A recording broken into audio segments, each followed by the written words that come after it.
vibeBooks presents Mansfield Park, Chapter 42, by Jane Austen. Chapter 42. The Prices were just setting off for church the next day when Mr. Crawford appeared again. He came, not to stop, but to join them.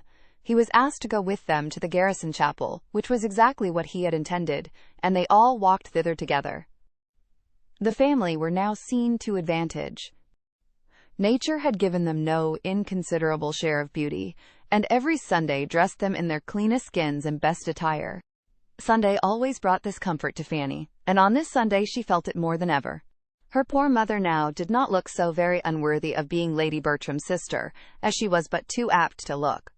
It often grieved her to the heart to think of the contrast between them, to think that where nature had made so little difference, circumstances should have made so much, and that her mother, as handsome as Lady Bertram, and some years her junior, should have an appearance so much more worn and faded, so comfortless, so slatternly, so shabby.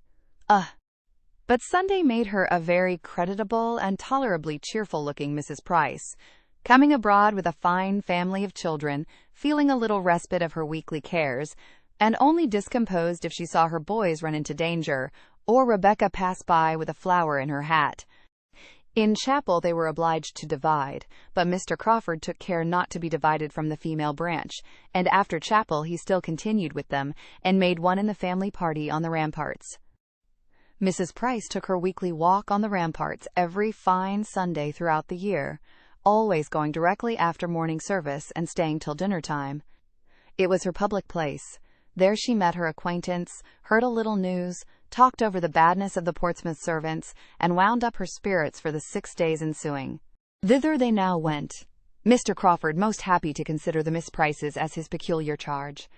And before they had been there long, somehow or other, there was no saying how, Fanny could not have believed it, but he was walking between them with an arm of each under his, and she did not know how to prevent or put an end to it. It made her uncomfortable for a time, but yet there were enjoyments in the day and in the view which would be felt. The day was uncommonly lovely. It was really March, but it was April in its mild air, brisk soft wind, and bright sun, occasionally clouded for a minute. And everything looked so beautiful under the influence of such a sky. The effects of the shadows pursuing each other on the ships at Spithead and the island beyond, with the ever-varying hues of the sea, now at high water, dancing in its glee and dashing against the ramparts with so fine a sound, produced altogether such a combination of charms for Fanny as made her gradually almost careless of the circumstances under which she felt them.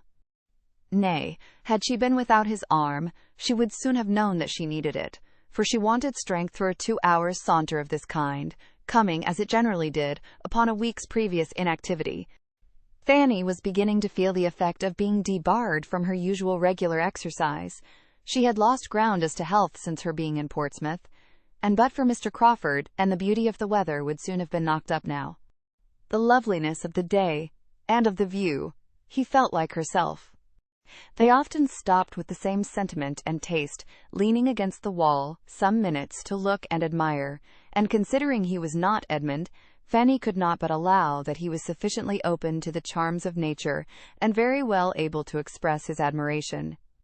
She had a few tender reveries now and then, which he could sometimes take advantage of to look in her face without detection, and the result of these looks was, that though as bewitching as ever, her face was less blooming than it ought to be.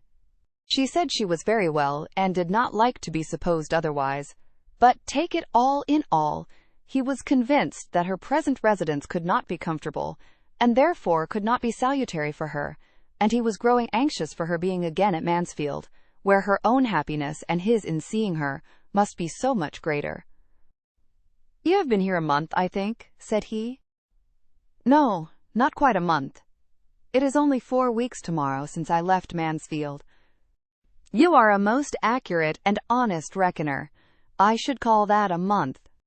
I did not arrive here till Tuesday evening. And it is to be a 2 months' visit, is not?" "Yes, my uncle talked of 2 months. I suppose it will not be less." "And how are you to be conveyed back again? Who comes for you?" "I do not know. I have heard nothing about it yet from my aunt. Perhaps I may be to stay longer." It may not be convenient for me to be fetched exactly at the 2 months' end." After a moment's reflection, Mr. Crawford replied, "I know Mansfield. I know its way. I know its faults towards you. I know the danger of your being so far forgotten as to have your comforts give way to the imaginary convenience of any single being in the family. I am aware that you may be left here week after week, if Sir Thomas cannot settle everything for coming himself, or sending your aunt's maid for you, without involving the slightest alteration of the arrangements which he may have laid down for the next quarter of a year. This will not do. 2 months is an ample allowance. I should think 6 weeks quite enough. I am considering your sister's health," said he, addressing himself to Susan, "which I think the confinement of Portsmouth unfavourable to. She requires constant air and exercise. When you know her as well as I do, I am sure you will agree that she does, and that she ought never to be long banished from the free air and liberty of the country. If, therefore," turning again to Fanny, "you find yourself growing unwell, and any difficulties arise about your returning to Mansfield, without waiting for the 2 months to be ended, that must not be regarded as of any consequence. If you feel yourself at all less strong or comfortable than usual, and will only let my sister know it, give her only the slightest hint. She and I will immediately come down and take you back to Mansfield. You know the ease and the pleasure with which this would be done. You know all that would be felt on the occasion." Fanny thanked him, but tried to laugh it off. "I am perfectly serious," he replied, "as you perfectly know. And I hope you will not be cruelly concealing any tendency to indisposition. Indeed you shall not. It shall not be in your power.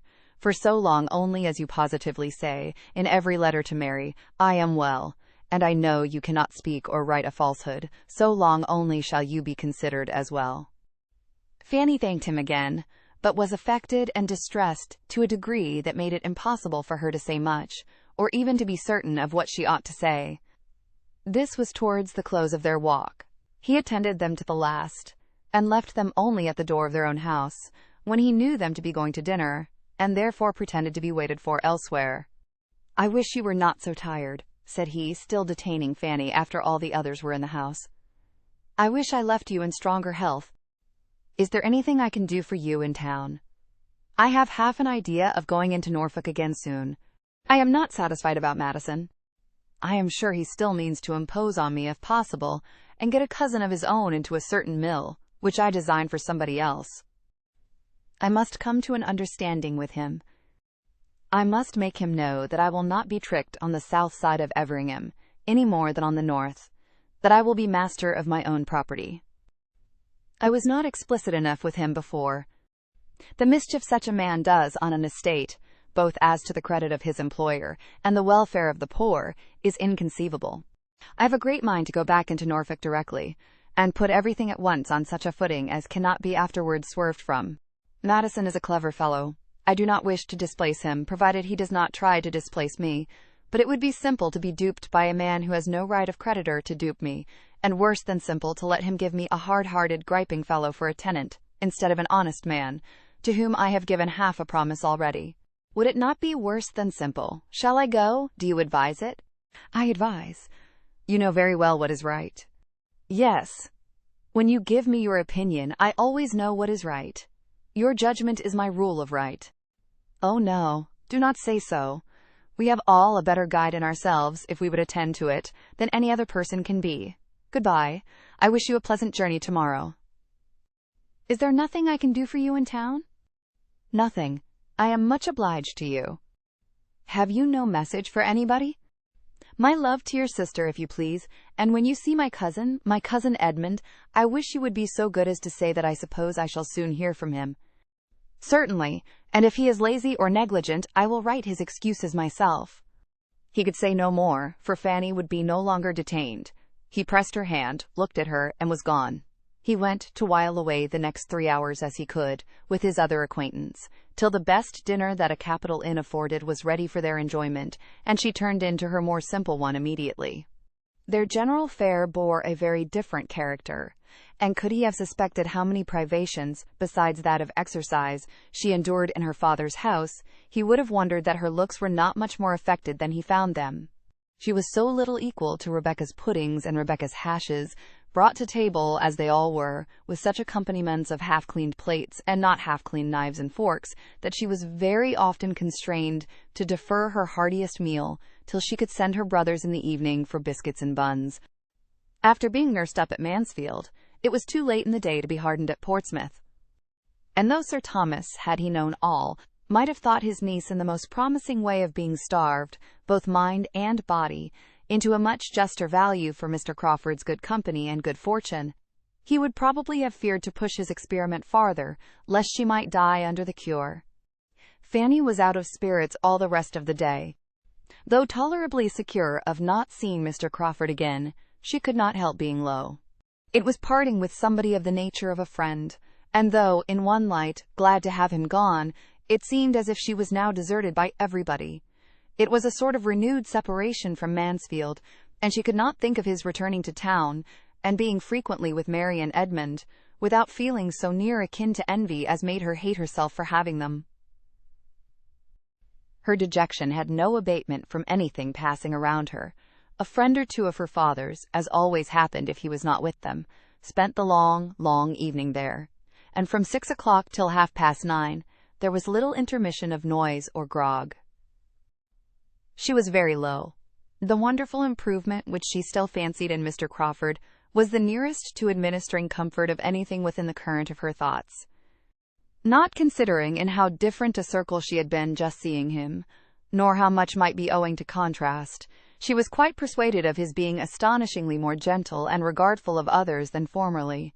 And, if in little things, must it not be so in great? So anxious for her health and comfort, so very feeling as he now expressed himself, and really seemed, might not it be fairly supposed that he would not much longer persevere in a suit so distressing to her? Thank you for tuning in to vibeBooks. We hope you enjoyed this journey. Please consider liking, commenting, and subscribing to our channel. Check out our playlist or explore vibeBooks for more classic stories. Until next time, happy listening.